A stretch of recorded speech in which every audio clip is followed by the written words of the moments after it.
Então, o título, para tratar de projeto geométrico, eu coloquei aí conceitos básicos, algumas considerações, tendo como objetivo discutir formas de melhorar o projeto, talvez alguns assuntos relacionados à regulamentação técnica, mas o projeto, menos o documento, seja impresso ou a versão eletrônica, né, o arquivo, que vai para o cliente, mas sim a melhoria daquilo que é construído, a infraestrutura que fica para o país. Tá? Então, é mais uma.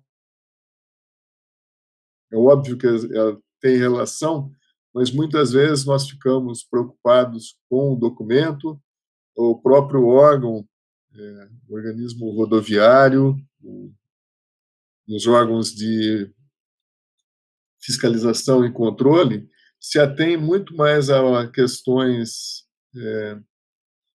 legais, algumas questões que não sejam importantes, mas que muitas vezes tiram o foco da melhoria do país. E isso eu já repeti em outras apresentações, provavelmente muitos já ou assistiram de dimensionamento de pavimentos, já tiveram curso comigo, já viram também o webinar de gerência de pavimentos. Infelizmente, algumas coisas vão ser repetidas, não tem como ser diferente, mas no sentido desses conceitos, essa busca por melhoria, não de uma forma como se fosse eu altruísta ou eu estivesse aqui fazendo o papel do Dalai Lama, mas a gente tem que encarar isso de uma forma até egoísta. Nós temos que morar num país que seja o melhor país do mundo, e esse egoísmo não é um egoísmo que faz mal, né? Porque nós temos o melhor país para nós mesmos, nós estamos fazendo com que isso atinja e seja bom para outras pessoas. Então, nesse sentido, então a gente vai para a apresentação. O projeto geométrico ele envolve a definição, né, de trechos retos e curvas, né, já que a menor distância nem sempre é possível, ou quase nunca é possível, então, que seria a menor distância, nós vamos ter que escolher um traçado, vai ser composto, né, por trechos retos e curvas. Nessa situação de curvas, nós vamos ver aí as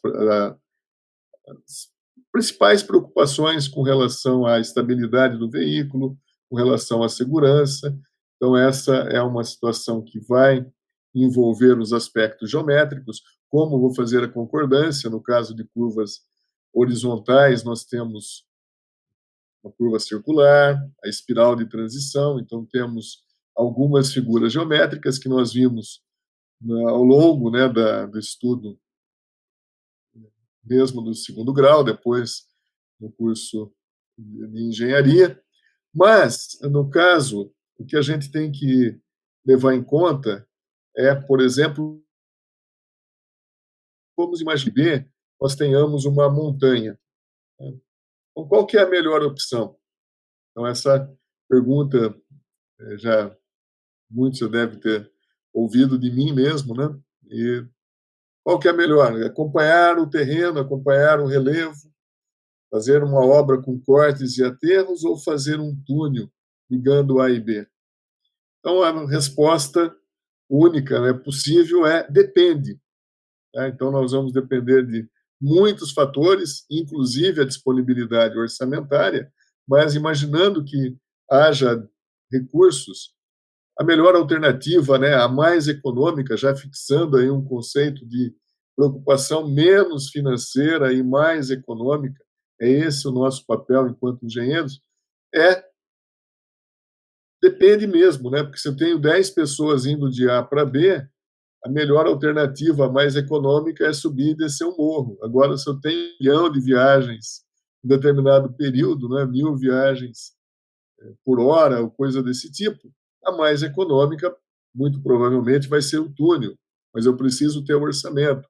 Então, nós vemos aqui a necessidade de comparar custos e benefícios.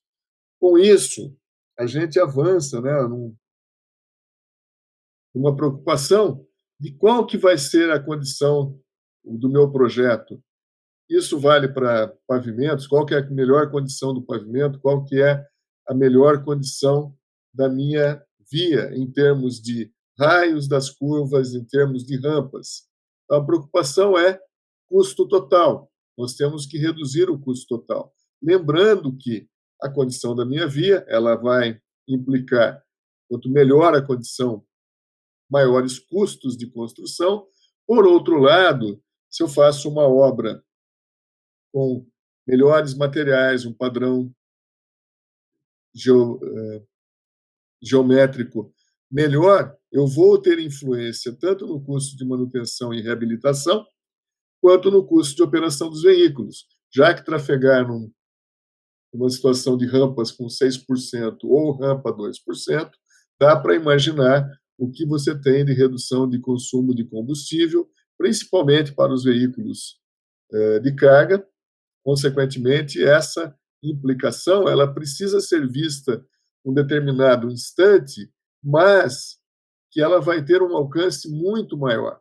Então, os conceitos são relativamente parecidos, mas esse relativamente implica, enquanto que a decisão no pavimento pode ser corrigida com um reforço ou até mesmo com a reconstrução de alguns trechos com problemas localizados, numa falha de investigação geológico-geotécnica do subleito, um problema de drenagem, o erro, o problema no projeto não é de solução tão imediata, então ele tem uma implicação das consequências maior do que a questão dos pavimentos. Nesse sentido, uma coisa que precisa ser fixada, questão de projeto, não é o desenhar, o fixar, né, o definir um traçado, uma situação, né, um conjunto de plantas, perfis, seções transversais,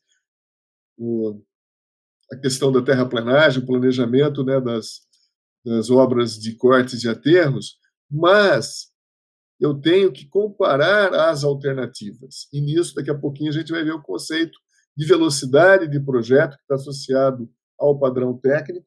Consequentemente, a gente vai ter que comparar essas alternativas. Obviamente que, ao comparar alternativas, mais investigações forem feitas, inclusive, muitas vezes, com sondagens, com investigações em trechos que não serão usados, né, não vão fazer parte da definição do projeto, isso faz com que o projeto aumente de valor.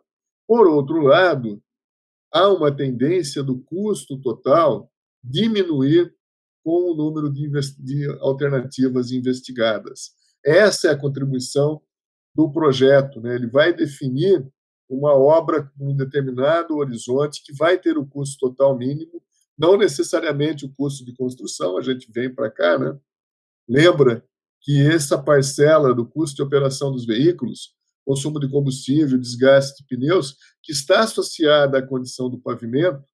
Então, no caso de gerência de pavimento, os conceitos são bem parecidos, mas no caso do projeto geométrico, tem a ver com raios das curvas, com rampas, aspectos que também vão influenciar esses itens, que representam em torno de 90% do custo total.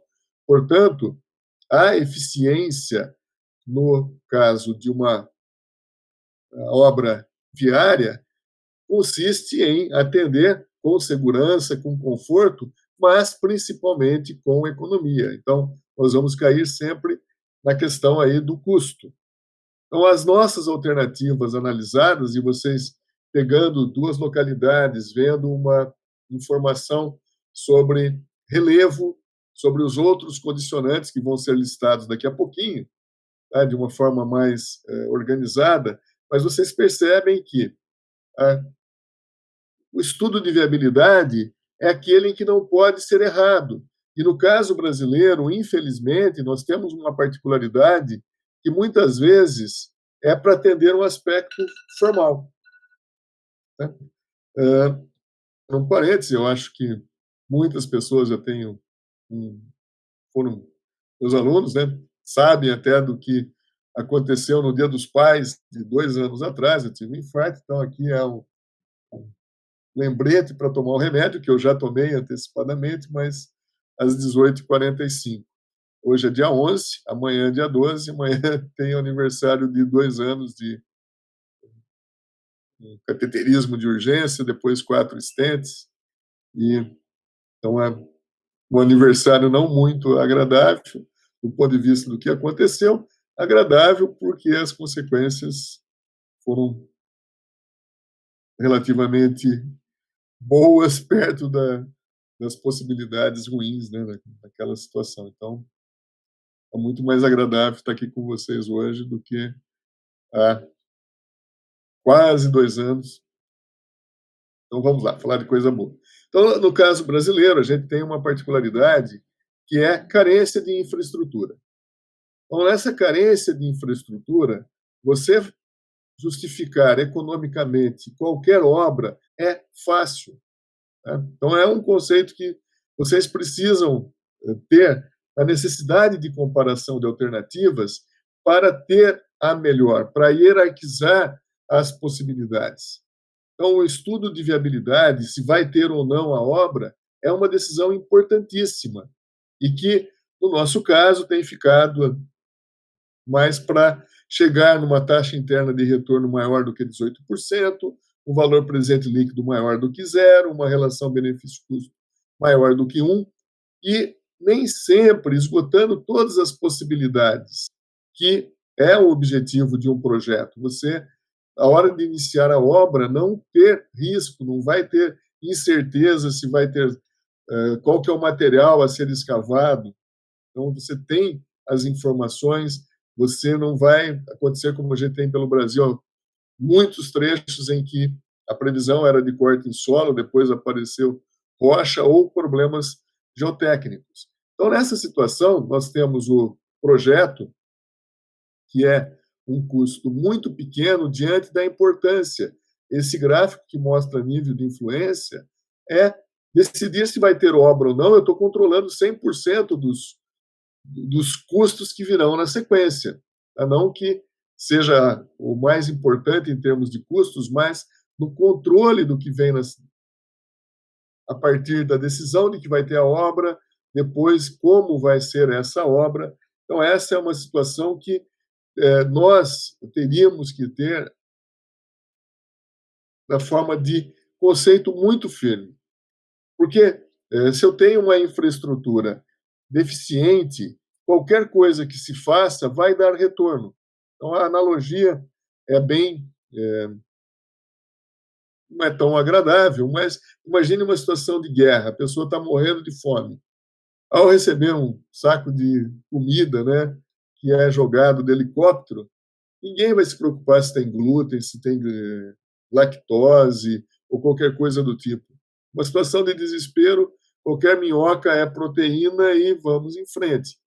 Então, na nossa carência de obras viárias, se nós compararmos a estatística de extensão, não só de qualidade, com os países que têm a infraestrutura já consolidada, os países desenvolvidos, nós temos 30 vezes menos, 20 vezes menos na modalidade rodoviária, que é o nosso principal modo de transporte. Consequentemente, a gente tem a falsa ideia de que o problema é da qualidade, mas até mesmo em quantidade. E se nós pensarmos em saneamento básico, em aterros sanitários, é a mesma coisa. Então, nessa carência, qualquer coisa vai dar os números que os economistas querem, ou mesmo quem está fazendo o controle, mas não necessariamente a melhor obra possível. Então, nós vamos discutir alguns conceitos que vão fazer com que nós tenhamos alternativas sendo comparadas para mostrar as informações. Então, esse perder tempo numa fase em que, muitas vezes, hoje em dia, nós temos lá uma ideia de uma determinada ligação, vamos fazer o projeto. Valor presente líquido maior do que zero é fácil obter. E nós não esgotamos as possibilidades. Então, esse conceito acho que é o mais importante. Como, dentro dos parâmetros, né, de projeto, a gente vai poder desenvolver e termos para o Brasil o melhor projeto. Então, não é para a empresa de vocês, não é para o organismo viário, mas aqui a gente está falando de uma forma mais filosófica. Óbvio que nós temos depois que nos aprofundar nos conceitos. Então, temos que definir número de pistas, número de faixas, então o volume de tráfego é importantíssimo. O volume de tráfego atual é uma referência para as projeções futuras, só que, diante da nossa carência de infraestrutura, o tráfego desviado e o tráfego gerado, eles representam uma incerteza muito grande, uma interrogação muito grande. Então, mais do que tirar uma fotografia e fazer uma projeção do tráfego ao longo do período de projeto, dos 20, 30 anos aí de análise, o mais importante é entender quão dinâmica é a situação. Então, eu tenho uma influência do transporte e também o uso do solo vai influenciar a demanda pelas vias de transporte. Um exemplo exagerado, obviamente, mas para fixar conceito, imagine alguém que está pensando no primeiro esboço do rodoanel da cidade de São Paulo. Era para desafogar o tráfego na marginal do Tietê, etc. Então, o primeiro esboço, a especulação imobiliária já comprou toda aquela região. Então, nós temos algo muito dinâmico. Então, as estimativas na situação de países com infraestrutura não desenvolvida, essa situação faz com que as projeções sejam equivocadas, sejam erradas. Então, nós precisamos entender esse aspecto e melhorar as nossas previsões, né?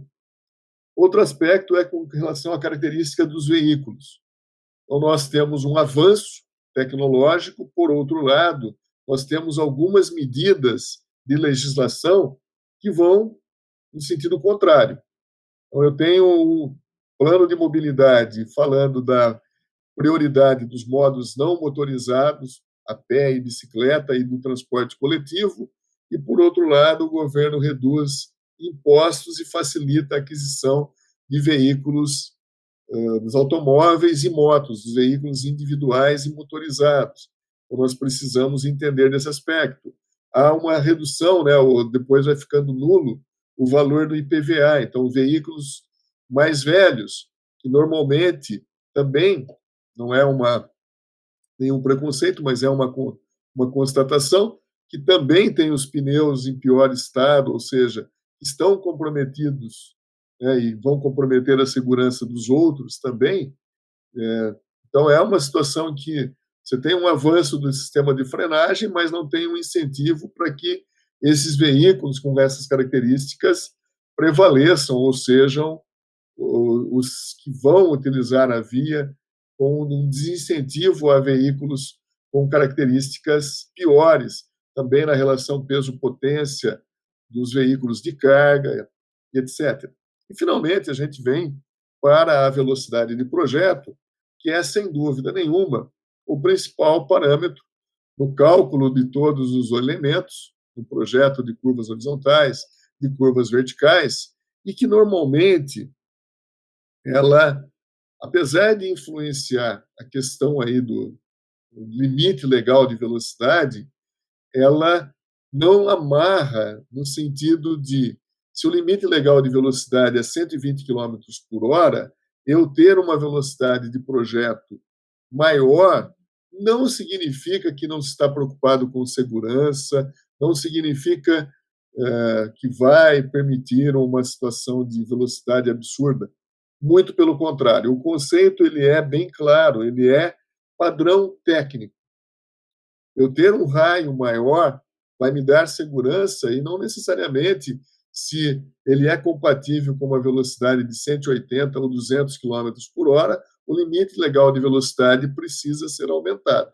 Obviamente que ele não pode ser maior do que a velocidade de projeto. Por outro lado, ter uma velocidade de projeto maior significa analisar a alternativa com custos de operação dos veículos que tendem a ser menores, seja na redução de acidentes, seja na redução das rampas, que vão reduzir o consumo de combustível, os raios das curvas vão fazer com que o consumo de pneus seja menor. Por outro lado, eu tenho um custo de construção maior, inegável.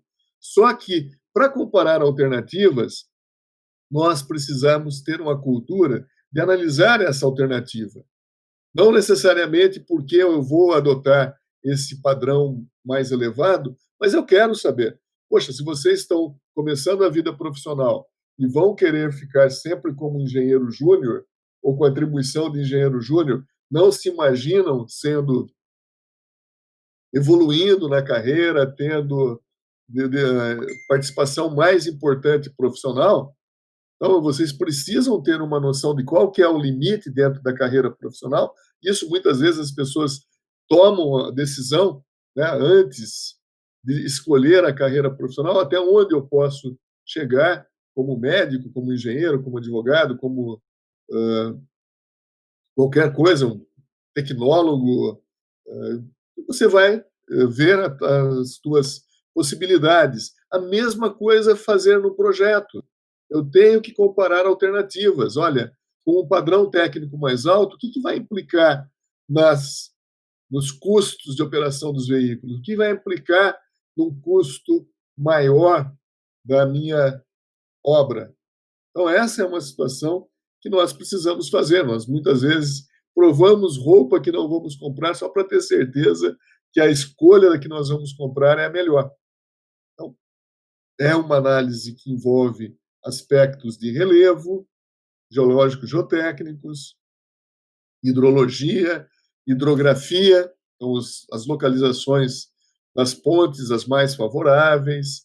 Então, normalmente eu tenho essa situação de vales, portanto, o acesso, né, até o ponto de travessia precisa ser analisado, consequentemente, desapropriações, impactos ambientais, não só do ponto de vista não monetário, mas também convertendo em unidades monetárias. Então, tudo isso vai condicionar o traçado, então nós vamos ter várias alternativas, vários aspectos. A questão dos cortes depende da litologia, pode ser mais favorável ou menos favorável. Então, ter tudo isso bem detalhado antes de iniciar é fundamental para nós não termos problemas, nós não termos necessidade de correção de rumo durante o andar da obra. Então, no projeto de uma rodovia, as etapas de projeto básico ou anteprojeto ou projeto executivo são bem similares em termos dos conceitos. Né? Nós vamos ter que escolher os pontos de inflexão. Então, nós vamos fazer primeiro uma poligonal, né, um traçado com retas e depois curvas que vão fazer com que essa concordância entre os trechos retos seja a mais suave possível. Então, com isso, nós vamos ter tangentes, né, os nossos trechos retos. O projetista vai escolher os raios, depois a necessidade de transição vai ter que ser escolhido o comprimento da transição. Então, são elementos de projeto que depois vão passar para o projeto de curvas verticais. Então, a questão do relevo atravessado por esse traçado e como nós vamos fazer as concordâncias das rampas com curvas verticais convexas, côncavas, no caso, com curvas parabólicas. Então, os elementos vão ser definidos, temos que calcular todos esses elementos, fazer a tabela de locação para que o nosso projeto seja materializado. Então, é importante, junto, né, não só nos levantamentos, mas também na materialização, a parte de topografia, já passou a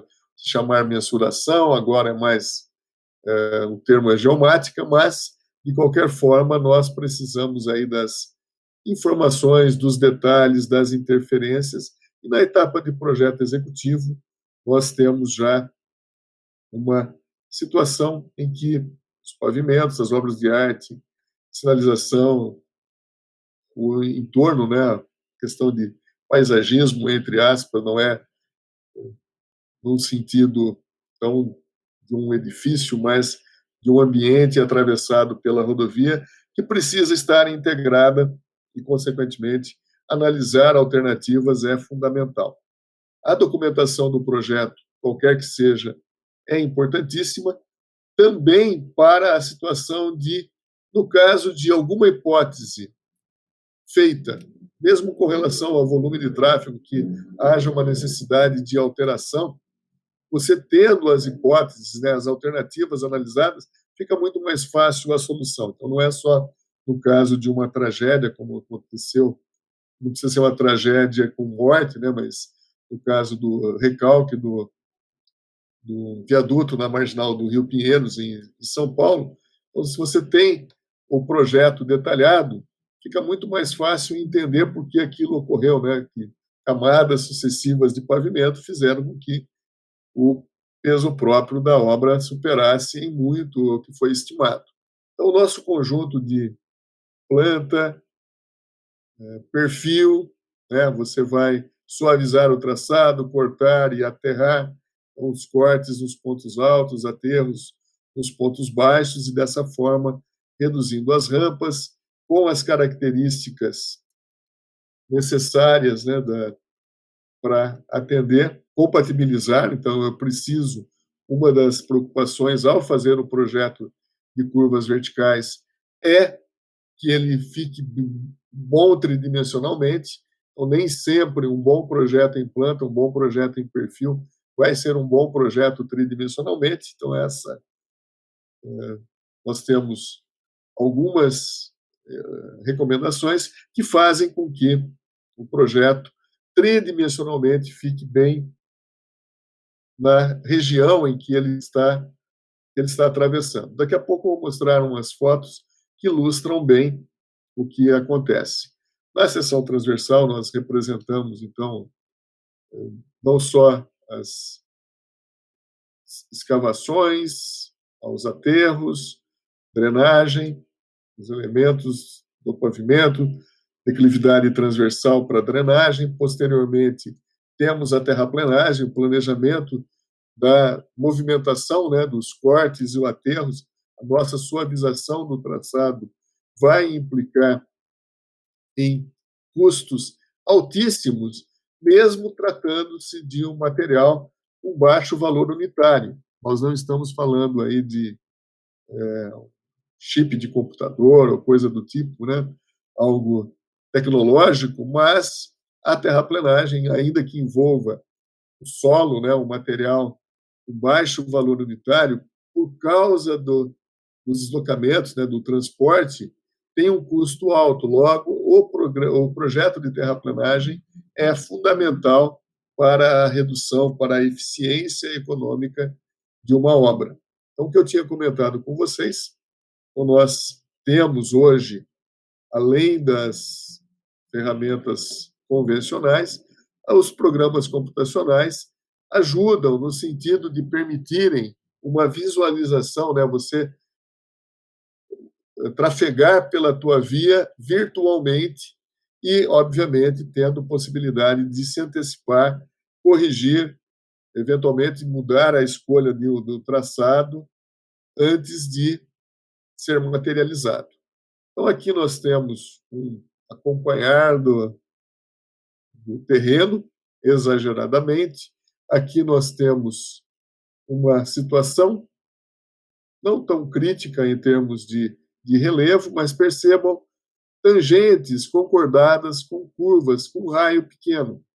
esses maus exemplos, eles ficam ainda mais evidentes quando nós vemos uma rodovia muito melhor tridimensionalmente, bem integrada à região. Então, com isso, nós vemos aí que temos muito que fazer na fase de concepção. Calcular os elementos com auxílio dos programas computacionais que nós temos hoje em dia não é o principal problema. Por isso que, do ponto de vista de concepção, eu queria discutir alguns aspectos aí de comparar alternativas, etc. Então, no desenvolver, nós temos que depender de velocidade de projeto. Então, o padrão técnico é a velocidade que vai ser escolhida como referência para cálculo dos elementos. Alguns dos elementos têm relação com a velocidade de operação, então a velocidade média de percurso é utilizada, o principal aqui é a velocidade de projeto, e nós temos que garantir condição de parar antes de atingir um obstáculo, ou seja, condição de visibilidade de frenagem, para todos os veículos em todos os pontos da via.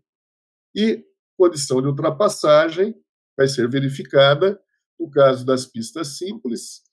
Há uma recomendação, né, de que você deve se evitar no projeto trechos com mais de 2 quilômetros sem condição de visibilidade para a ultrapassagem, mas, dependendo do volume de tráfego, essas vias de pista simples vão ter uma pior desempenho, maior risco de acidentes, e dentre os acidentes, a colisão frontal é muito crítica, né? Você tem somatório, né, das velocidades em termos de impacto, né? Você tem no sentido contrário, então é uma situação muito preocupante, e a questão da ultrapassagem é crítica. Então, a velocidade de projeto, ela tem relação com o padrão técnico. Então, é a velocidade que vai permitir que, em condições normais, haja segurança, conforto e confiança, é uma definição que vem desde os manuais da AASHTO, traduzido nos nossos manuais, mas o principal é padrão técnico. Eu definir a velocidade de projeto, definindo a velocidade de projeto, eu estou definindo padrão técnico e, consequentemente, custo. Nós temos valores tabelados em função do volume de tráfego da classe da rodovia e do relevo, né? Obviamente que a velocidade de operação também vai ter relação com a velocidade de projeto, com o padrão técnico, com o volume de tráfego. Então, essa velocidade média de percurso é um outro parâmetro importante, mas aqui a gente entra no aspecto de tabelas. Eu não atualizo, então quem tem o curso não vai ser no curso que ele vai pegar a tabela do DR de São Paulo ou do DENIT mais atualizada, porque aqui é a discussão de um conceito.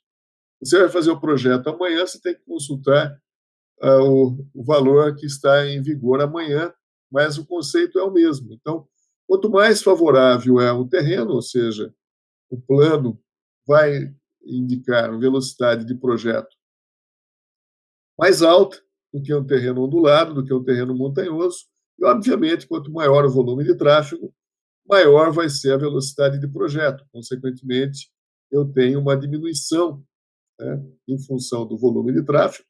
Diminui o volume de tráfego, diminui a velocidade de projeto, e também com as características, quanto mais desfavorável, mais onerosa vai ser a terraplenagem, tende-se a trabalhar com raios menores. E também nós temos aí uma situação do desejável e até um caminhamento no sentido de menores valores, né?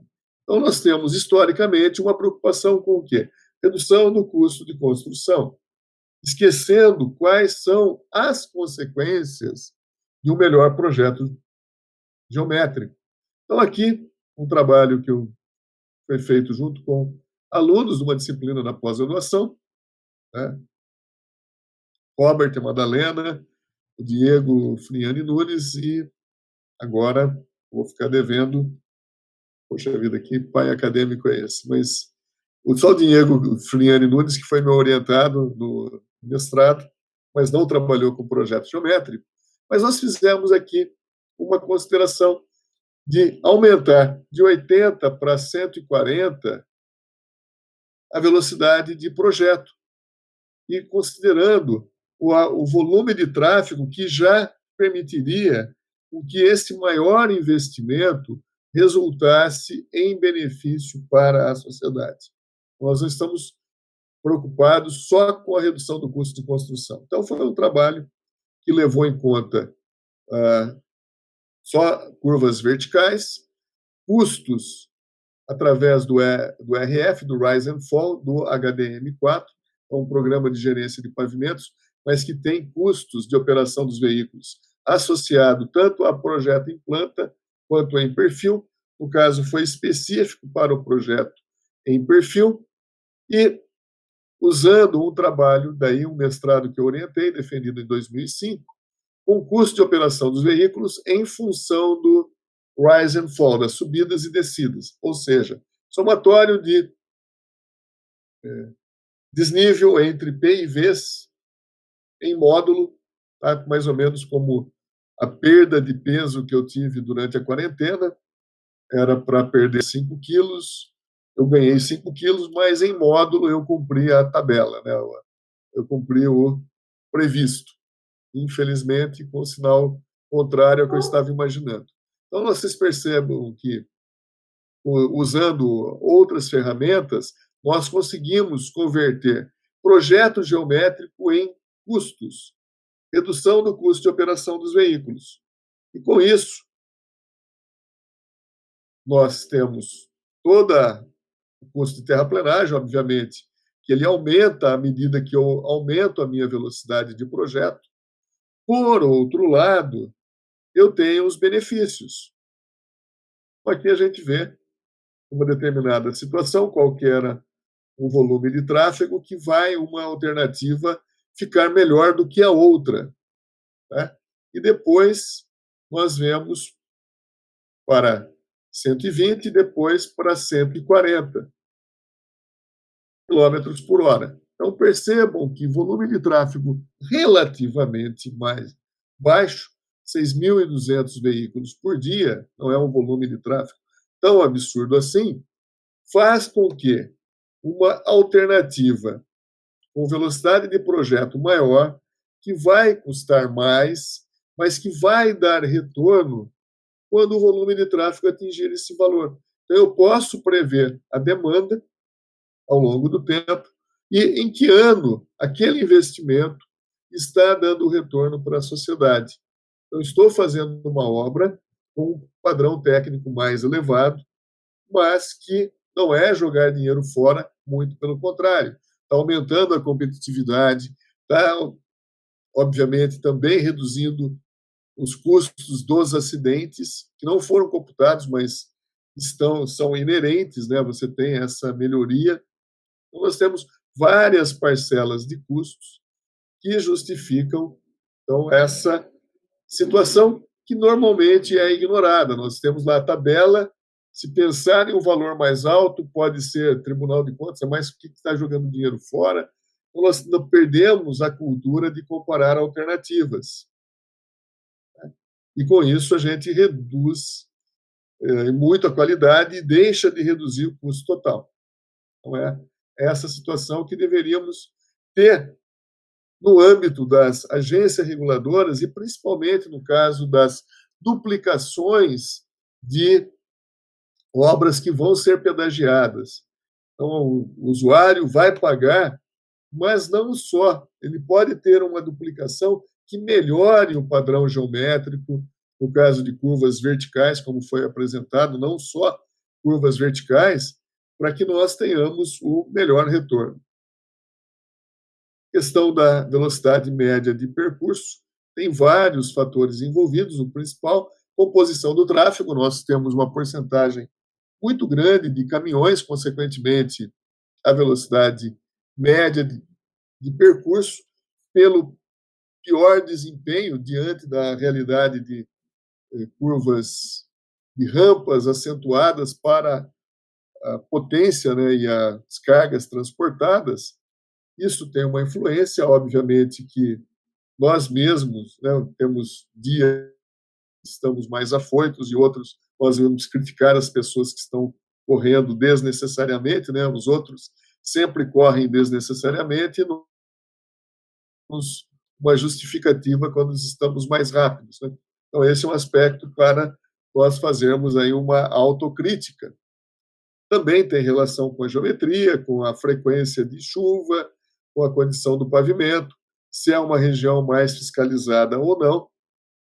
Então nós temos aí a velocidade média de percurso, velocidade de operação, influenciando ah, alguns parâmetros no cálculo, uma situação específica que a gente vai tratar. Ninguém vai ficar fazendo continha aí da tangente igual ao raio vezes tangente de AC sobre 2. Então, é tratar de alguns aspectos relacionados ao projeto para que o cálculo dos elementos seja melhor aproveitado. Tá? O programa vai fazer o cálculo de acordo com os parâmetros dos critérios que vocês vão definir. Então, comparar alternativas com a rapidez que nós temos hoje, fácil, né, de ser feita, né? A análise, o engenheiro vai ficar muito mais na análise do que na operação do programa. Aqui nós vemos um aspecto aí de regulamentação. Nós não vamos falar tanto de fórmulas, mas tem uma fórmula que relaciona o raio com a velocidade. O raio é igual a v² sobre 127, que multiplica E mais FT, a superelevação e o coeficiente de atrito pneu-pavimento, para verificar a estabilidade de um veículo na curva.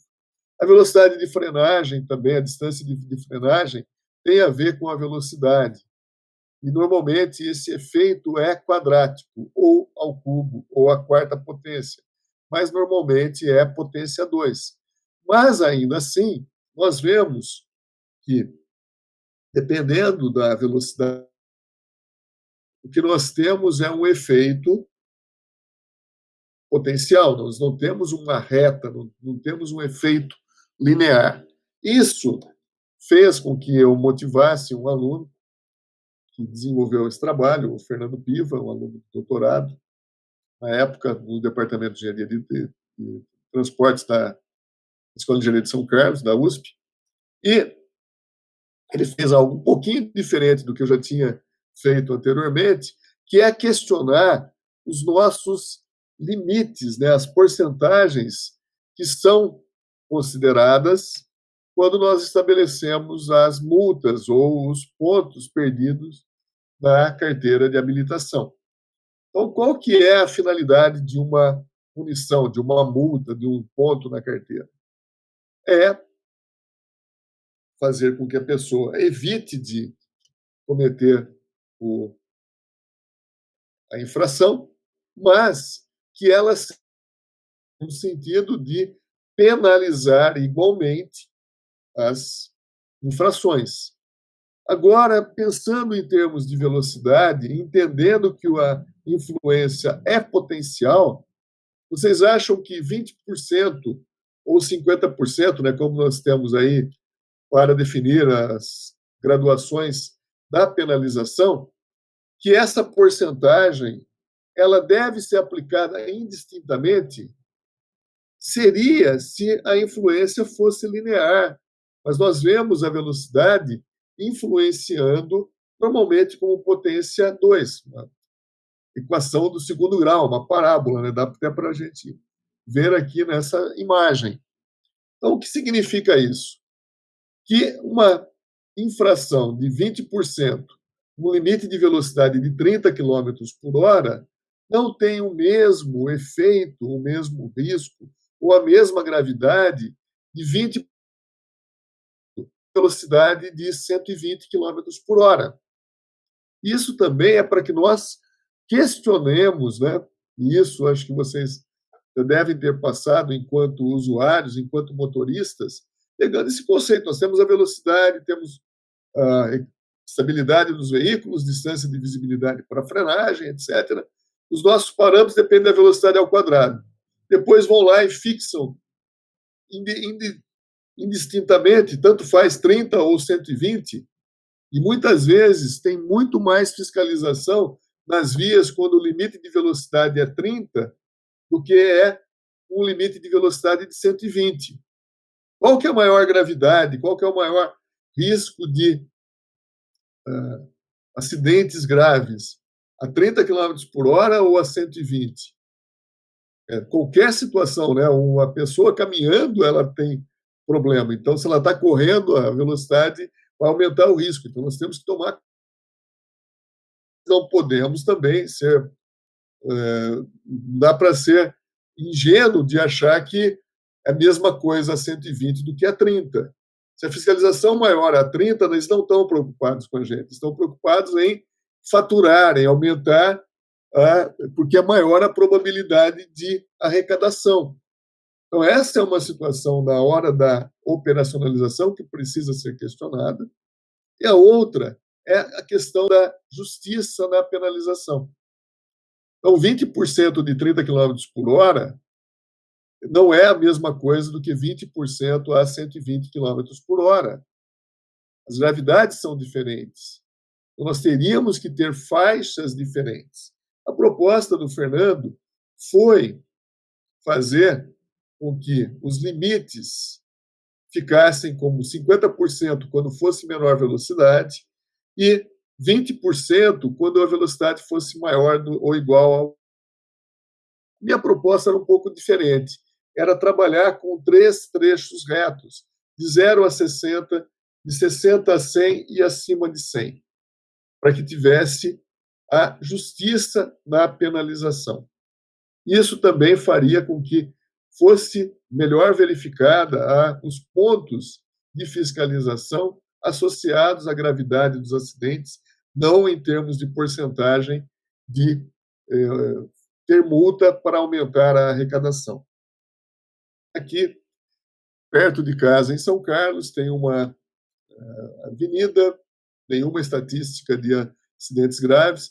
Eles colocaram uma placa de 40 km por hora e logo em seguida ficaram escondidos os radares para fiscalização. Então, não é uma preocupação com ninguém, a não ser com a arrecadação, nesse caso específico. Não estou falando contra fiscalização, não estou falando contra a importância da cidade, mas que tem que ser coerente com os nossos conceitos. Distância de visibilidade para frenagem é importante, então nós temos que garanti-la em todos os aspectos. A questão da ultrapassagem também. São modelos, tanto de distância de frenagem quanto de ultrapassagem, que vão permitir, né, o cálculo do DF ou do DU com uma precisão relativa que vai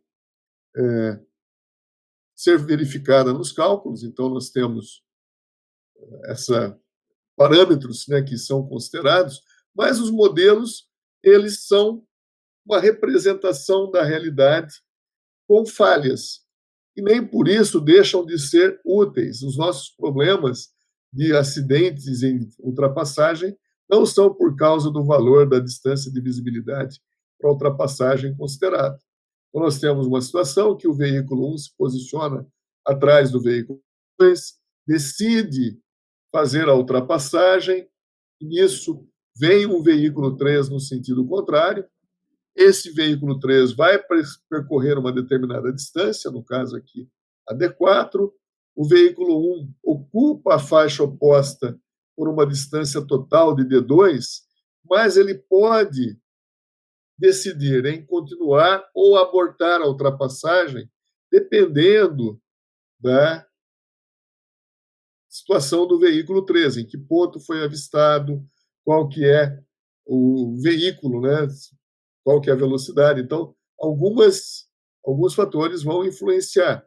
E nisso, se ele continua a ultrapassagem, ele tem que voltar a ocupar a faixa dele, veículo 1, que está ultrapassando o veículo 2, com uma margem de segurança D3.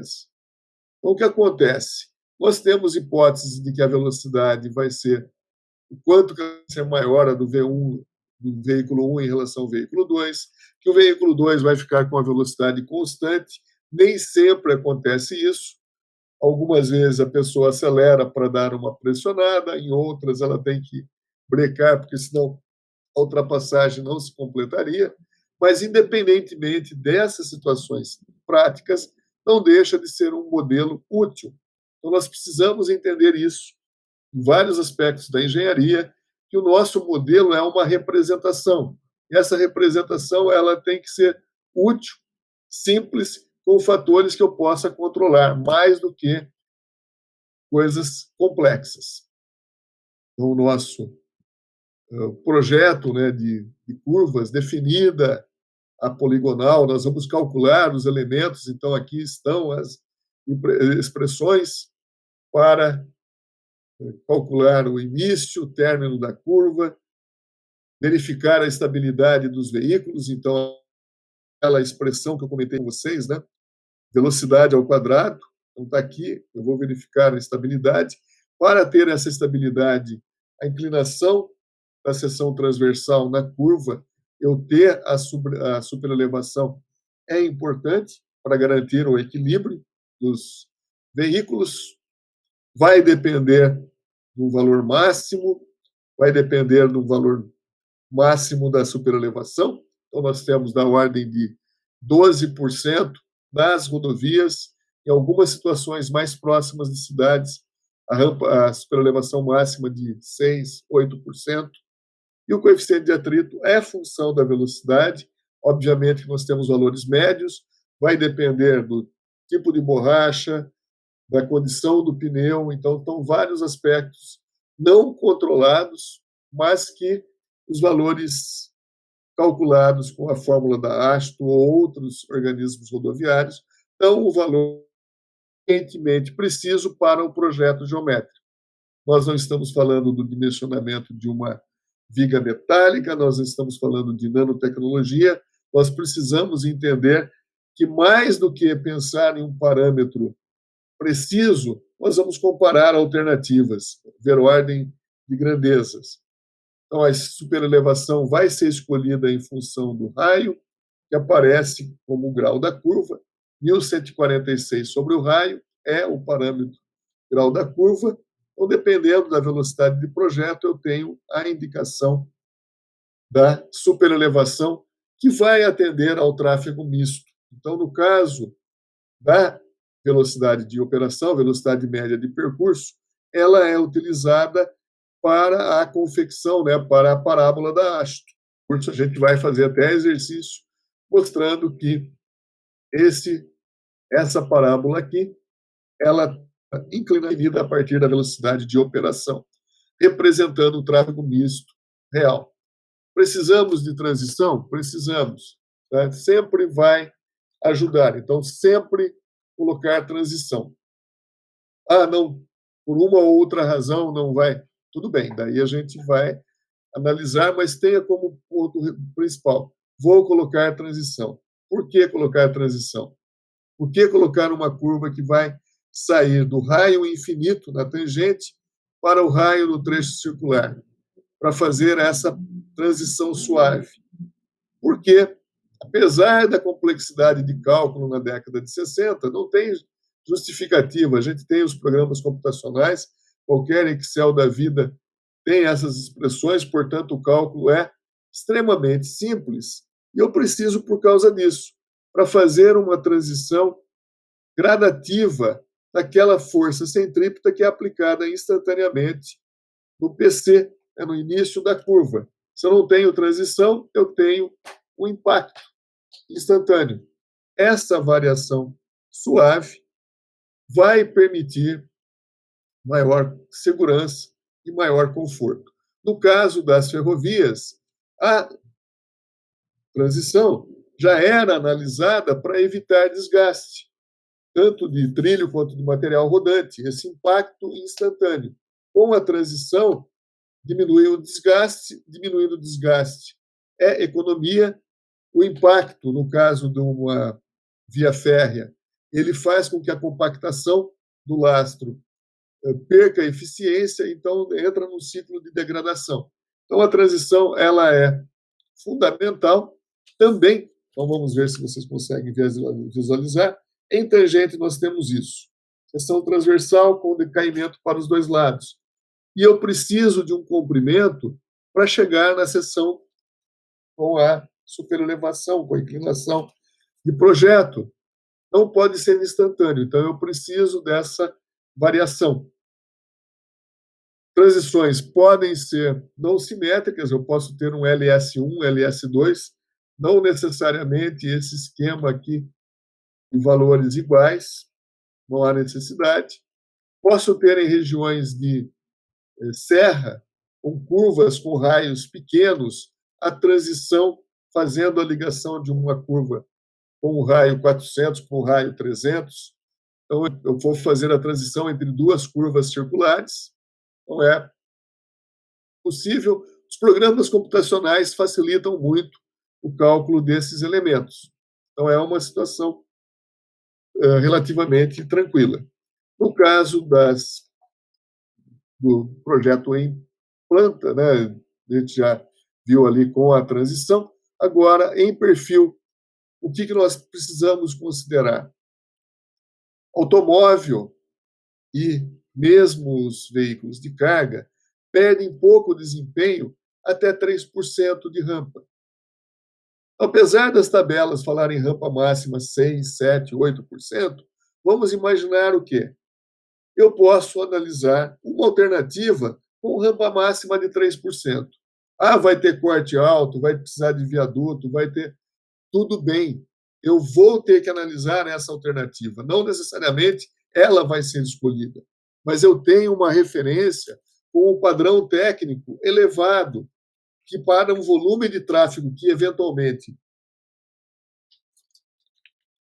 aumente, a redução do custo vai compensar. Aquela história do que é o melhor, subir, descer o morro ou fazer o túnel? Se a gente preocupasse sempre com o custo de construção, né, de redução do custo, a gente não teria ponte, vai ficar de balsa, atravessando as travessias demoradas, etc. Então, por que eu faço uma obra? Para reduzir custo de operação dos veículos. Por que na rodovia eu tenho que me preocupar só com a construção e esqueço consumo de combustível, desgaste de pneus e tempo de viagem? E isso não pode ser ignorado. Pode não ser sempre a alternativa mais cara, o maior padrão técnico a escolhida, mas nivelar por baixo sempre é um absurdo. Então, essa é a situação que nós temos que analisar. Temos ferramentas para discutir quais são as rampas que precisam mais do que outras de faixas adicionais, no caso de ou pista simples, ou mesmo no caso de alto volume de tráfego em pistas duplas. Então, é uma situação que os elementos vão ser calculados para levar isso em conta, é uma questão de visibilidade. Aqui é um esquema bem legal, isso aqui é um obstáculo com 15 centímetros de altura, parece um elefante, mas não é. Tá? Então, a gente tem os elementos para o projeto, vamos definir seções transversais, e aqui nós temos valores de referência para largura da faixa de tráfego, acostamentos e uma situação meio para se pensar. Então, aqui naquelas discussões de melhoria do projeto. Então, percebam, o acostamento não pavimentado, aqui uma situação que melhorou um pouco, né, com o acostamento não pavimentado com grama, vamos fazer a pavimentação, mas depois vem o DR de São Paulo e proibido trafegar no acostamento, mesmo numa situação que eu não tenho tráfego de pessoas, né, não tenho um tráfego significativo no acostamento. Então, uma das possibilidades com relevo, né, com essa situação, por que não melhorar e fazermos 4 faixas de tráfego, eliminar o risco de colisão frontal com um delta custo muito pequeno, perto dos benefícios, principalmente em termos operacionais. Quem trafegou muito pela BR-101 de Florianópolis para Porto Alegre deve ter percebido, né, que a duplicação aliviou bastante, mas antes, os trechos com 4 faixas mesmo sem acostamento, que o acostamento é para um uso eventual, e esse eventual é muito menos frequente do que a situação de risco de colisão frontal a cada cruzamento com o veículo. Não necessariamente você fazendo uma ultrapassagem, mas dando de frente com um caminhão que simplesmente resolveu ultrapassar e você tem que se virar. Então, é uma situação que no estado de São Paulo nós temos muitas rodovias que poderiam ter uma condição operacional muito melhor com um investimento relativamente pequeno. O eventual, a necessidade bem cuidado no gramado, ele vai ser muito eventual e não vai ter problema, não representando risco de a segurança. Então, é mais uma colocação para desafiá-los, né, para mostrar que aquela história do canteiro central, áreas desapropriadas, é uma situação ideal, não tem dúvida, mas entre o ruim e o bom, mesmo que a gente não chegue no ótimo, é melhor o bom, tá? Ou pelo menos o regular, temos esse avanço nas estimativas de custos, temos ferramentas para essas análises. A distribuição, como é feita, também é tratada conceitualmente, e a figura mais importante para a gente entender a importância, né, da transição, já estamos no final, passei um pouquinho aí da 1 hora, mas vocês percebam que quando tem transição, ou na parte interna ou nos dois lados, eu consigo fazer, até chegar no trecho circular, tanto a distribuição, o aumento da largura da pista na curva, tem uma razão geométrica, outra por causa da dificuldade de condução do veículo, principalmente em raios menores, mas também a distribuição da superelevação. Para frente. Essa variação. Então, com a transição, sempre é suave. Agora, sem transição, o que acontece? Aqui eu tenho o PC, vai começar a curva. Só que eu tenho que fazer a variação da superlargura e da superelevação antes. Então, eu estou em tangente, mas estou com uma variação. Só que ela não é total. Ela normalmente é 2/3. Então, quando eu mais preciso da superelevação, eu não tenho ela totalmente. Então, atrapalha o tráfego na reta e não atende ao que precisa na curva. Então, essas duas figuras mostram claramente que transição sempre. Né?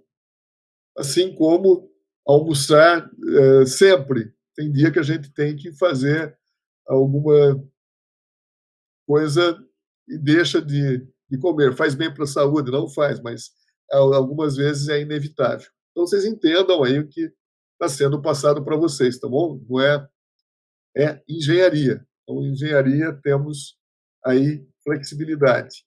Finalmente, vamos analisar cortes, aterros, planejar as atividades de terraplenagem, reduzir momento de transporte, reduzir custos. Então, temos ferramentas que vão permitir isso. Então, o nosso projeto ele tem critérios gerais que podem reduzir significativamente o custo de terraplenagem. Então, os conceitos são relativamente fáceis, né, de serem entendidos.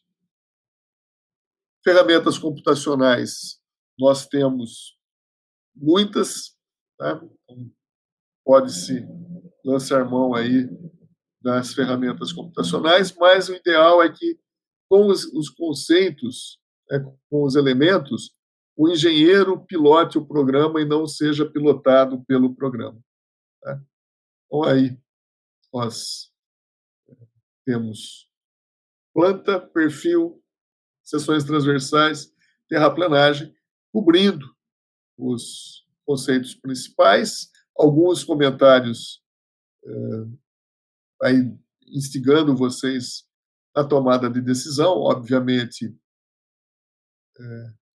numa apresentação mais detalhada, né? Vocês vão ter todo o cálculo dos elementos, todas as diretrizes para o projeto, tanto de curvas horizontais, curvas verticais, as consistência, né? O importante é o projeto ter consistência, não adianta eu ter trechos bons e trechos ruins, eu preciso de ter trechos com certa homogeneidade, uniformidade, para não criar uma expectativa e essa expectativa fazer com que haja uma menor atenção e, consequentemente, acidentes.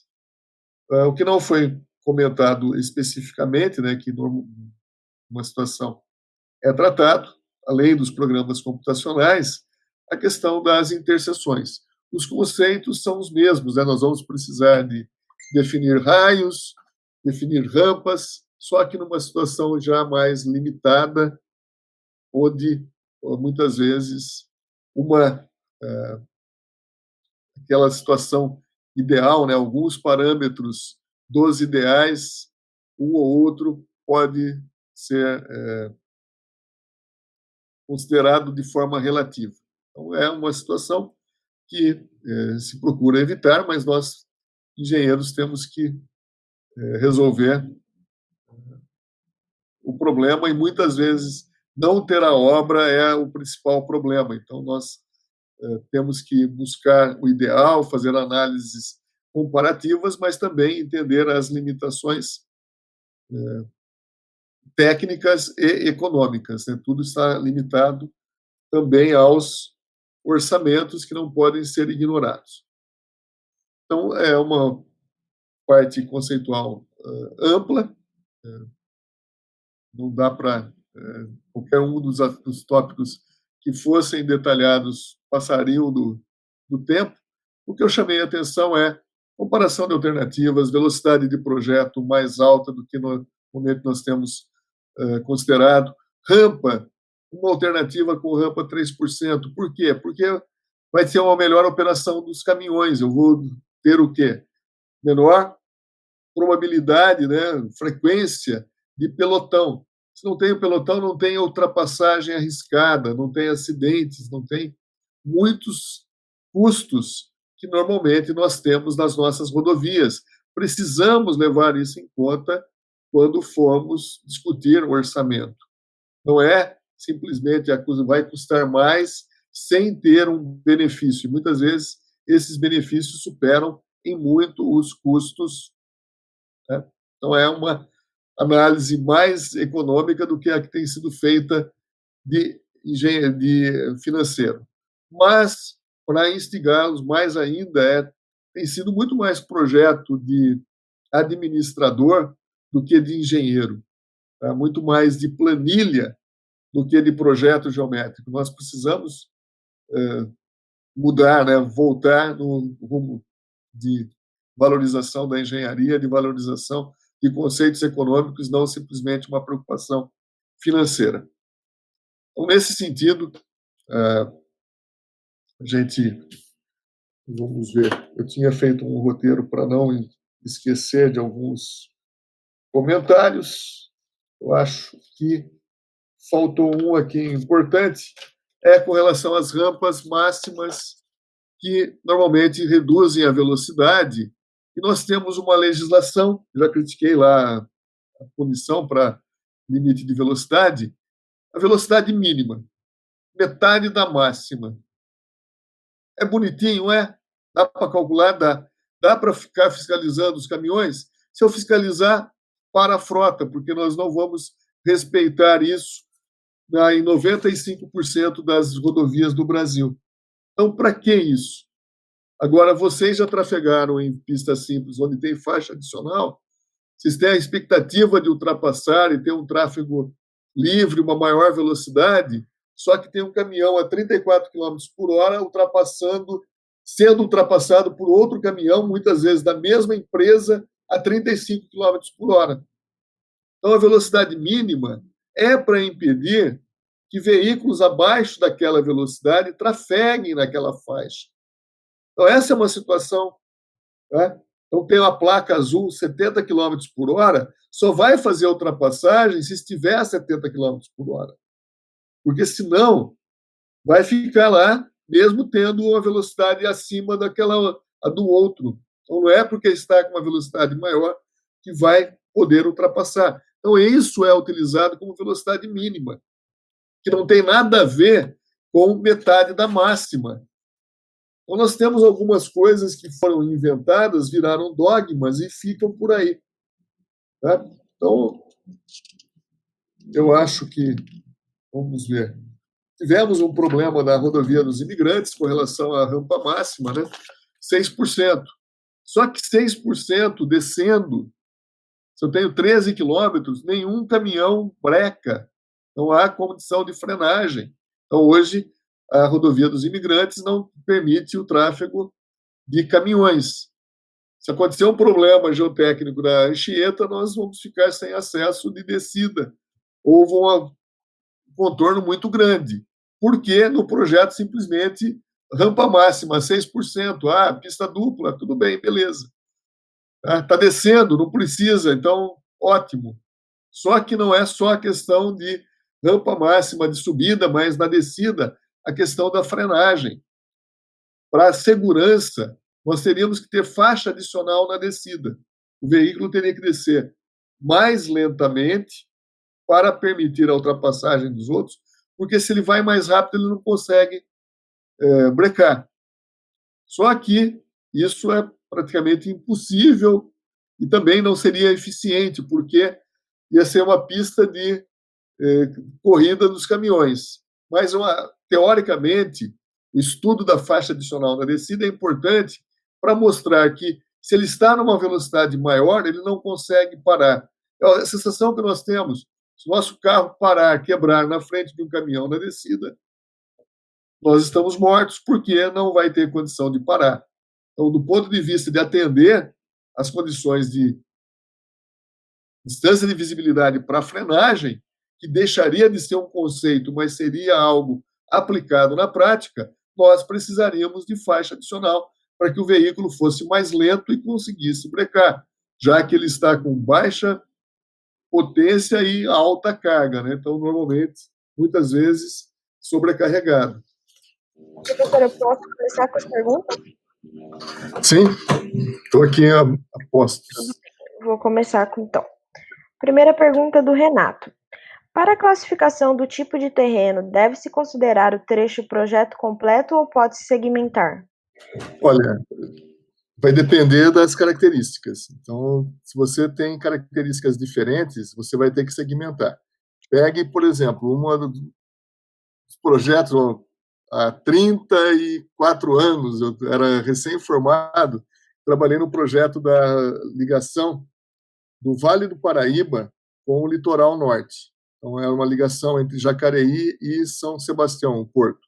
Eu vou aproveitar e comentar algumas coisinhas. Então, nós temos o trecho Planalto e depois tem o trecho de descida da serra. Então, você tem que fazer essa segmentação. Então, vai depender da necessidade. Então, você precisa, tem uma característica distinta, vai ter que fazer a divisão do trecho, não tem como.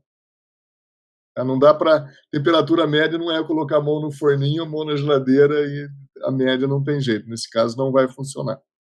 Uma das coisas interessantes é que o projeto da Rodovia do Sol, ele comparou com a duplicação da Rodovia dos Tamoios, da SP-99, que é a ligação entre São José dos Campos e Caraguatatuba.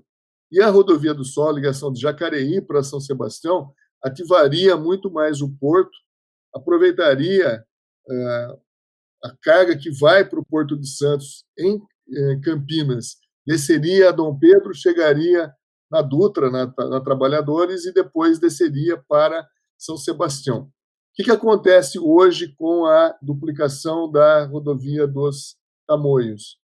Tem intensidade de precipitação alta, o tráfego é suspenso por causa das características geológico-geotécnicas. Isso foi analisado em 1986, 1987, que mostrava que, melhor do que a duplicação da rodovia dos Tamoios era fazer uma nova ligação.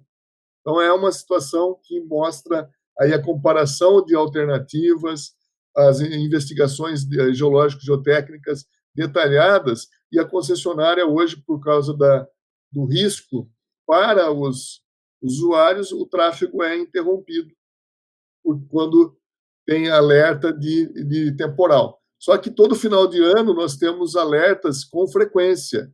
Então, foi feita uma alternativa que tinha se mostrado não ser a melhor já há muito tempo. Tá. Próxima pergunta é da Letícia. Leomar, qual a rampa máxima que pode ser admitida em projetos de rodovia e em meio urbano? Com que frequência são admitidas eventualmente alguma rampa fora do padrão? Olha, no meio urbano não tem eu pelo menos não conheço uma legislação geral e específica. Nós temos algumas rampas em cidades de Minas, tá? Que estão aí com 15%, 10%. Então, é uma situação de verificação mesmo do projeto, dos veículos, das condições, né, de alternativas. Ou não, é uma situação que precisaria ser melhor pesquisada, quantificada. Então, o que aparece muitas vezes é aquela situação mais de folclore, né? De olha como é acentuada, olha que a imagem acaba chocando, né? É uma situação também do tipo de pavimento, né? Se vai conseguir o veículo subir, então a gente muitas vezes imagina que não vai dar, não vai ser possível, né? Não é. Arthur, quais os parâmetros de aceleração e velocidade, por exemplo, que são utilizados para cálculos de distâncias para ultrapassagens? E, de modo similar, quais os parâmetros para cálculos de espaço de frenagem, levando em consideração os diferentes tipos de veículos que circulam em nossas vias, de caminhões a veículos de passeio com freios ABS?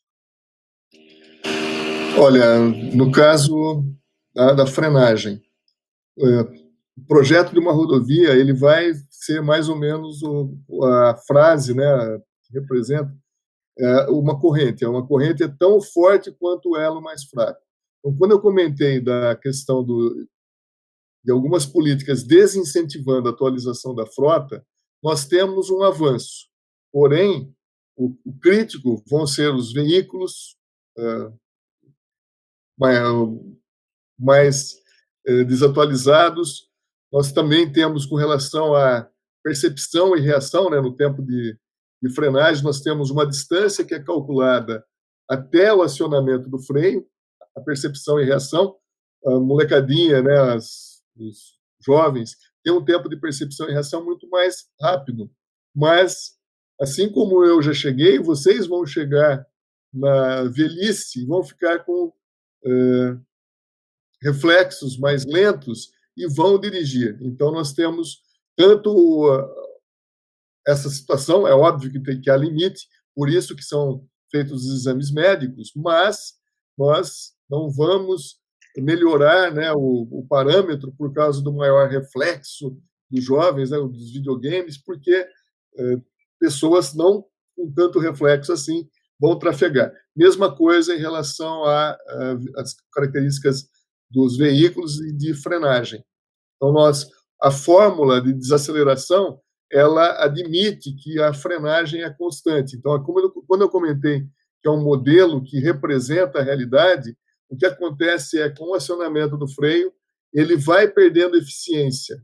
Por outro lado, a hora que um obstáculo de projeto, a gente tem 15 centímetros pela dificuldade visual, mas pode sim ser um elefante pouco provável, né, se fugir de algum... Mas um objeto grande, você tem aí uma maior pressão no freio. Então, não é um processo constante, mas a força de desaceleração na modelagem é constante. Então, nós temos situações que representam bem um modelo com limitações, mas dando um valor adequado para a tomada de decisão do projeto. Então, a distância de visibilidade para a frenagem, ainda que com essas limitações, ela é útil e os problemas não são por causa desse cálculo. Com relação à velocidade, nós temos da ordem das normas internacionais 10 milhas por hora, 16 quilômetros por hora do veículo que está ultrapassando com uma maior velocidade em relação ao veículo que está ultrapassado. Então, isso a gente sabe que não vai se verificar, e a velocidade do veículo 3, né, que vem no sentido contrário.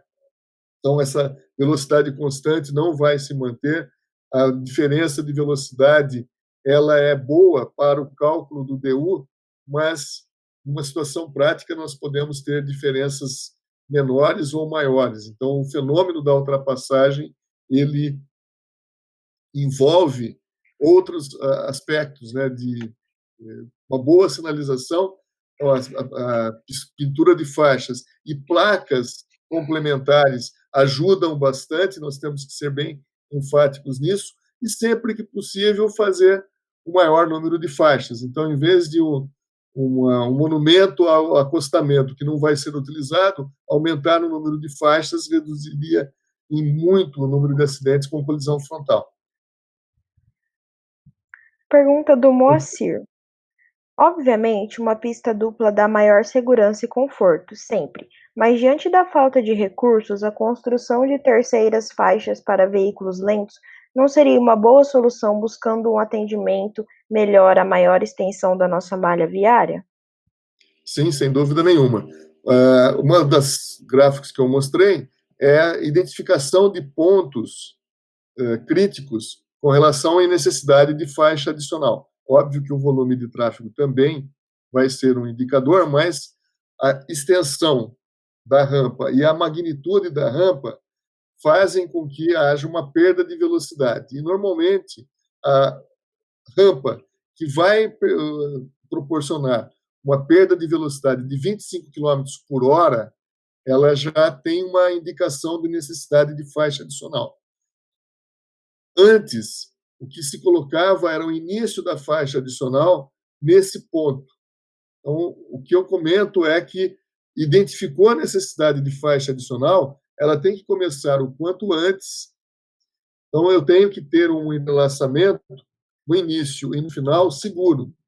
Então, no Paraná, algumas rodovias, em vez da veículo lento vir para a esquerda, o veículo lento continua, o veículo mais rápido que vai da esquerda para a direita, ou ultrapassando, completando a ultrapassagem, ou ajustando a velocidade para fazer o entrelaçamento, e quando não é possível fazer a ultrapassagem, mas ele tem a decisão.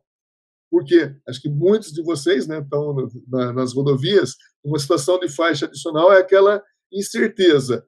Tem lá uma placa término a 300 metros, você não sabe se o caminhão vai ler aquela placa e vai continuar ou simplesmente ele vai mudar para a esquerda. Então, na questão da faixa adicional, nós temos critérios técnicos para identificar a necessidade.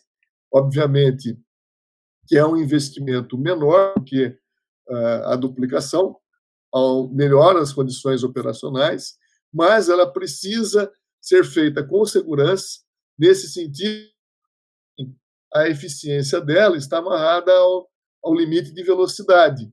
Tá? Se tem a faixa adicional, mas servir apenas para que um caminhão fique do lado do outro e o pelotão se mantenha, não vai ajudar muito. Então, essa é a complementaridade aí do projeto geométrico com sinalização, com legislação, com outros aspectos. Por isso que eu comentei sobre regulamentação e não só a questão do projeto. Aí eu quero o retorno também, Camila, se está tudo bem ou se eles não tiver respondido totalmente, eles voltem a insistir aí que, da minha parte, tem o tempo. Camila, com pandemia também, tem 3 horas de folga aí, né? Tudo jóia. Então é isso, pessoal. Se vocês não estiverem entendendo, é só mandar aí no chat novamente, reformula a pergunta que a Né? gente vê o que pode ser acrescentado. Estou Pode pôr. tentando ler algumas aqui também e tentando responder. Então, assim, algumas perguntas, eu achando que a parte de projeto geométrico, que tem pouca coisa, né, de novidade, né, os conceitos já estão estabelecidos, mas o pessoal está muito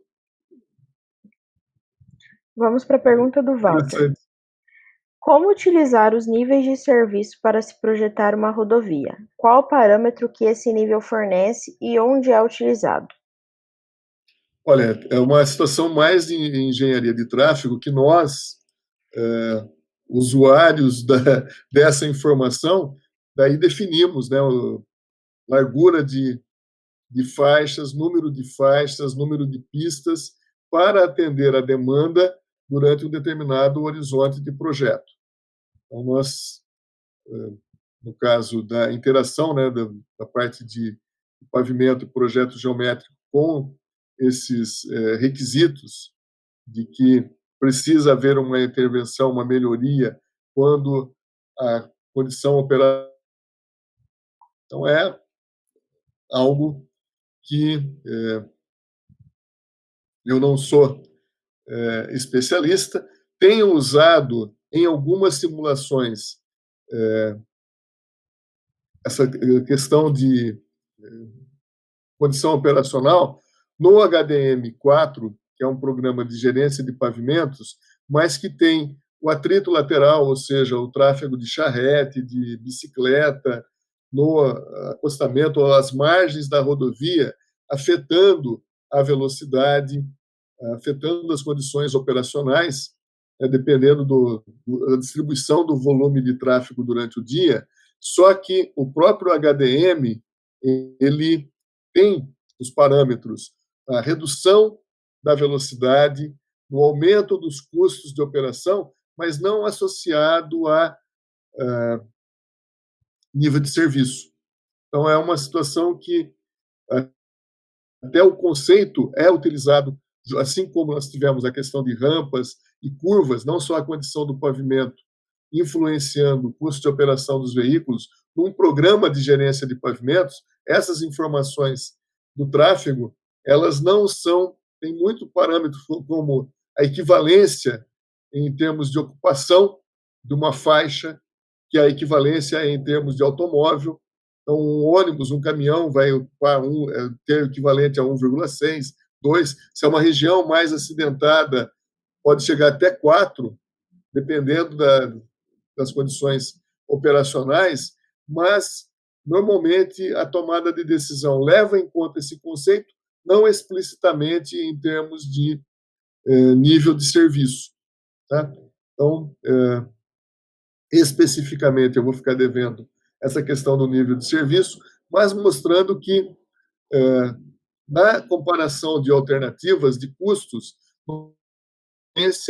nos custos não necessariamente associado a nível de serviço do A para o F, o que implica acessibilidade para tratar dessa, na graduação aí dos níveis de serviço, mas sim em termos de custos, porque daí você tem redução da, da velocidade, o tempo de viagem aumenta dependendo do número de pessoas que estão trafegando, esse tem uma influência. A redução da velocidade vai diminuir o consumo de combustível, você tem uma melhoria no outro lado. Então, o HDM leva tudo isso em conta, não explicitamente tratando aí atingir o nível de serviço tal, precisa da intervenção. Mas essa intervenção é feita com deflagradores de custos. Próxima pergunta é do Carlos. Qual a importância do fator K para rodovias ou ruas? Você tem que ter a visibilidade. Tá? Então, no caso de rodovias, uma situação mais crítica por causa da velocidade, mas o conceito acaba sendo o mesmo, porque você tem a visibilidade para a frenagem, você tem que garantir visibilidade, parar antes de atingir um obstáculo. Então, o parâmetro de curva vertical, Então, normalmente, nós temos aí o parâmetro K e o comprimento LV definido em função de visibilidade para frenagem. Conceitualmente, é mais crítico na rodovia, mas tem que ser verificado sempre.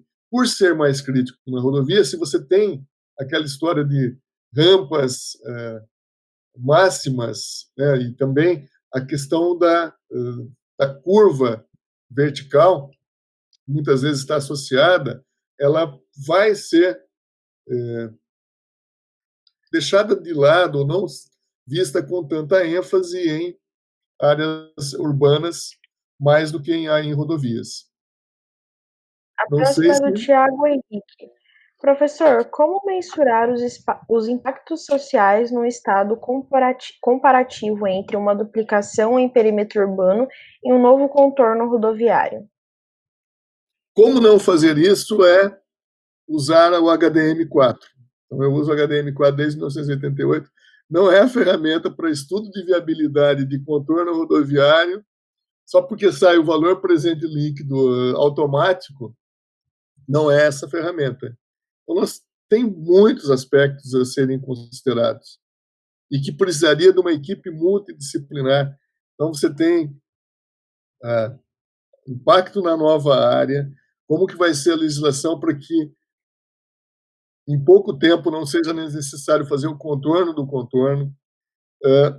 Você tem uma extensão maior e logo essa comparação no HDM4 ela é inócua, mas vem sendo feita porque a gente não está fazendo estudo de viabilidade, está fazendo estudo para viabilização. Então, alguém decidiu, achou que é importante e precisa da conta de trás para frente positivos. O que no caso brasileiro é a coisa mais fácil. Então, a gente viabiliza qualquer coisa. Mas, daí, o quanto tem um impacto, né?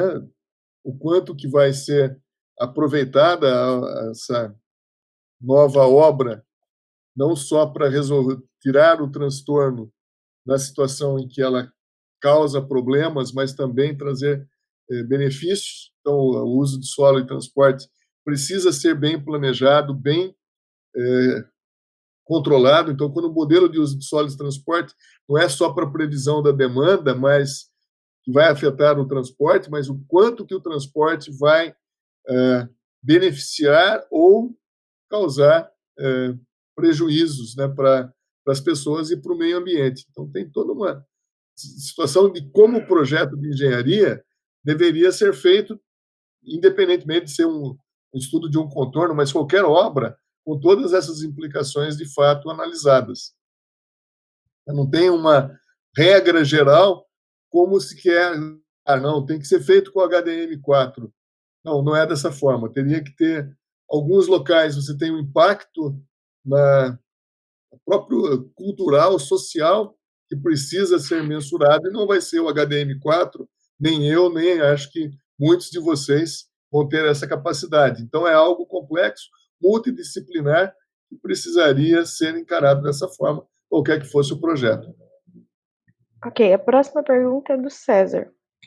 Se usarmos a velocidade de projeto acima do permitido nas normas, como o senhor é a favor em alguns casos, como justificaríamos para os órgãos de controle essa situação? Não tem relação com o limite de velocidade. Então, o limite de velocidade é uma coisa, o padrão vai ser outro. Então, é uma alternativa. Olha, eu vou gastar mais, eu vou reduzir rampas, vou aumentar os raios, mas vai ter um impacto na segurança, vai ter um impacto no consumo de combustível, vai ter um impacto positivo no tempo de viagem, porque não vai ser com velocidade acima do limite legal, mas uma velocidade de operação maior, porque com rampas menores, aquele caminhão que está a 10 km por hora, todo mundo fica atrás, mesmo em alguns casos aí de rodovias com duplicações, nós temos alguns casos de volume de tráfego de caminhões tão grande que você tem esse problema, e ele vai trafegar numa outra velocidade, com uma velocidade de operação maior, consequentemente, menor tempo de viagem. Então, eu tenho os benefícios. É mostrar como é que eu vou convencer. Eu estou fazendo um investimento e tendo uns benefícios maiores, se for o caso do orçamento comportar. Tá? Então, nós temos tantas obras que, por falta de sondagem, daí você tem a paralisação, aditivos, por falta de engenharia, a necessidade de se estudar reequilíbrio econômico-financeiro, que daí precisou obra de contenção, etc., que não é esse custo a mais por causa de um padrão elevado, uma velocidade de projeto maior, que vai ser inequivocadamente o problema econômico para o país. Muito provavelmente vai ser benefícios em termos de redução de custos. Todo caso vai ser necessário? Vai ser possível, viável? Não. Mas a gente já mudaria a cultura analisando a alternativa, começando a falar em algo com característica técnica melhor. E não adianta também depois falar, não, nós queremos as autobans alemãs instantaneamente. Nós podemos gradativamente ir melhorando. Né? E daí tem toda uma mudança também de responsabilidade. Então, mais do que ficar pagiando, né, você dá responsabilidade. A pessoa sabe da gravidade do acidente e, a partir do momento que ela correu o risco, ela é responsabilizada. Então, você vai fazer roleta russa, pode ser com o revólver, pode ser com o automóvel. Em ambos os casos, tendo algo grave, a punição tem que ser correspondente. Professor, atingimos o nosso tempo. Pessoal, a gente ainda tem algumas perguntas por aqui, mas apesar da relevância de cada uma, a gente lamenta mesmo que tenha que encerrar, tá? O tempo já extrapolou bastante. Professor, o senhor tem alguma consideração final para deixar aqui para os colegas? Eu só tenho que agradecer, principalmente para os que se manifestaram. Acho que são perguntas que mostram aí uma certa ansiedade para uma resposta geral. Na minha opinião, eu acho que eu ficaria com o pé atrás para algumas receitas, algumas coisas dogmáticas. Acho que com os conceitos, com a experiência e com a avaliação caso a caso, vocês terão competência para escolher o melhor. E, por isso, a comparação de alternativas. E se acontecer isso? E se acontecer aquilo? Então, eu vou esgotando e depois a memória de cálculo apresenta todas essas alternativas e, eventualmente, no caso de um insucesso, olha, a minha hipótese foi a melhor possível naquela situação, mas a realidade mudou, as características dos veículos mudaram, toda uma situação mudou, então o insucesso ele vai ser entendido, vai ser corrigido e não necessariamente por causa de falha de um engenheiro. Nós não temos controle sobre todos os aspectos. Até mais para vocês. Até logo.